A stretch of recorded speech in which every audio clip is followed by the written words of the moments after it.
अस्सलाम वालेकुम। आप सब लोगों को आज की वीडियो में खुश आमदीद। आज हम बात करेंगे श्रीलंका की। मार्च 2022 में श्रीलंका की अवाम ने प्रेसिडेंट गोताबाया राजपक्सा के खिलाफ मुजाहरे शुरू किए। मुजाहरीन का यह मुतालबा था कि प्रेसिडेंट जल्द से जल्द अपने ओहदे से इस्तीफा दें क्योंकि श्रीलंका एक बहुत बड़ी इकनॉमिक क्राइसिस की तरफ जा रहा था। इन मुजाहरों में हमें कहीं कहीं वायलेंट भी देखने के लिए मिला। बहुत सी पब्लिक प्रॉपर्टी को नुकसान पहुंचाया गया, सरकारी अमलाक को लूटा गया, पुलिस और मुजाहरीन में मुठभेड़ हुई जिसके नतीजे में 8 अफराद हलाक हो गए और 200 के करीब जख्मी हुए। 1 अप्रैल 2022 को श्रीलंका गवर्नमेंट ने स्टेट इमरजेंसी डिक्लेयर कर दी। पूरे मुल्क में पुलिस कर्फ्यू लगा दिया गया। तमाम किस्म की सोशल मीडिया ऐप्स को बंद कर दिया गया। आखिर ऐसा क्यों हुआ? किस वजह से श्रीलंका इन हालात तक पहुंचा? आइए सादा अल्फाज में समझने की कोशिश करते हैं। In Sri Lanka, the president has declared a state of emergency, giving sweeping powers to the security forces.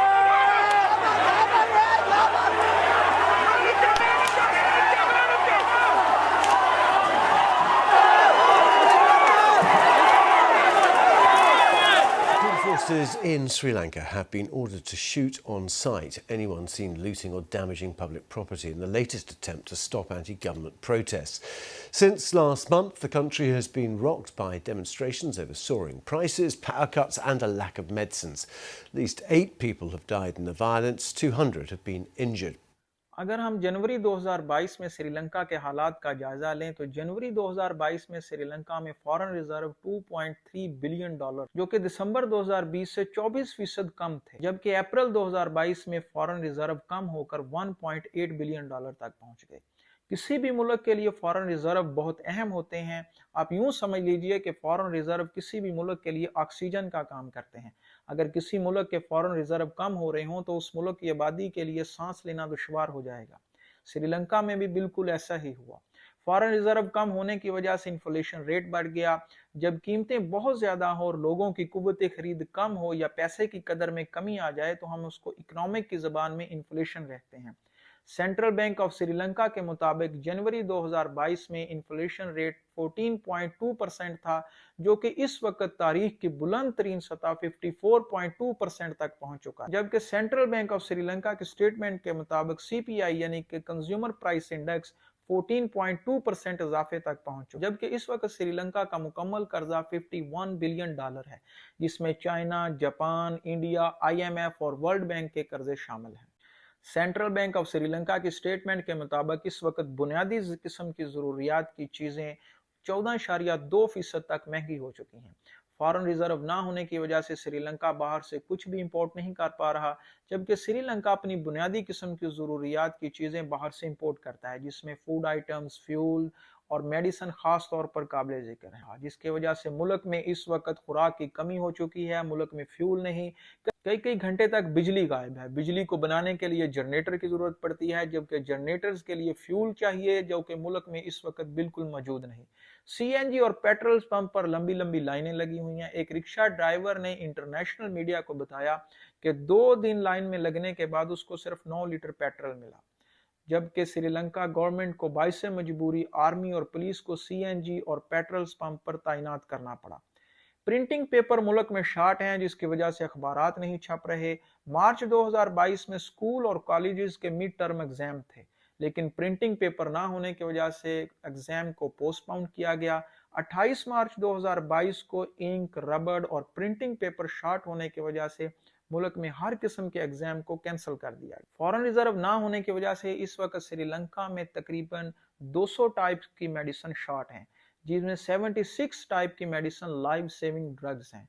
आइए समझने की कोशिश करते हैं कि श्रीलंकन गवर्नमेंट से आखिर ऐसी क्या गलतियां हुई कि मुल्क यहां तक पहुंच चुका है। गोताबाया राजपक्सा ने 2019 में बुनियादी किस्म के टैक्सों में कमी की। उनका ख्याल था कि अगर अवाम में टैक्सों में कमी कर दी जाए तो लोगों की कुव्वत खरीद में इजाफा होगा, जिससे लोग ज्यादा से ज्यादा चीजें खरीदेंगे और मुल्क को रेवेन्यू जनरेट होगा।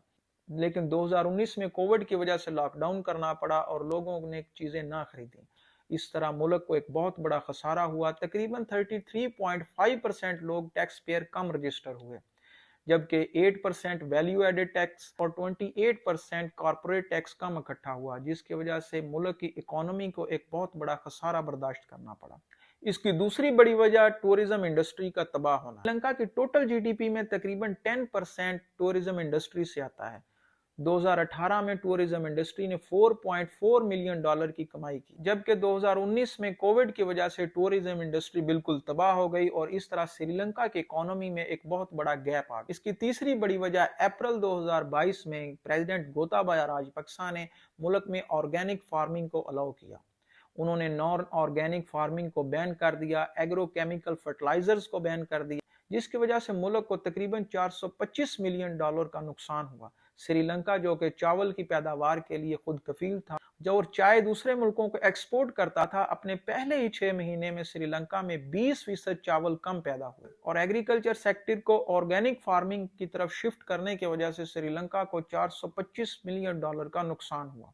इसकी चौथी बड़ी वजह श्रीलंका ने चाइना से कर्जा लेकर हम्बरटोटा पोर्ट और मटाला राजपक्सा एयरपोर्ट को बनाया, लेकिन अनफॉर्चुनेटली ये दोनों प्रोजेक्ट श्रीलंका के लिए अनप्रॉफिटेबल साबित हुए, जिसकी वजह से श्रीलंका चाइना के कर्जे में डूब गया।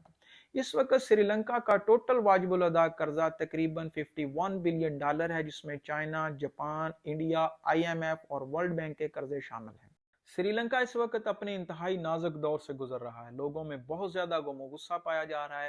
जब कोई भी मुल्क इस तरह की नाजुक सूरत हाल से गुजर रहा तो लोगों में गम और गुस्सा पाना एक बिल्कुल फितरती अमल है। श्रीलंका के लोगों ने मुसलसल मुजाहरे जारी रखे और 9 जुलाई 2022 को श्रीलंका के लोग प्रेसिडेंट हाउस की तरफ गए और उन्होंने प्रेसिडेंट हाउस पर कब्जा किया। श्रीलंका में मुजाहिरीन ने सदारती महल पर धावा बोल दिया।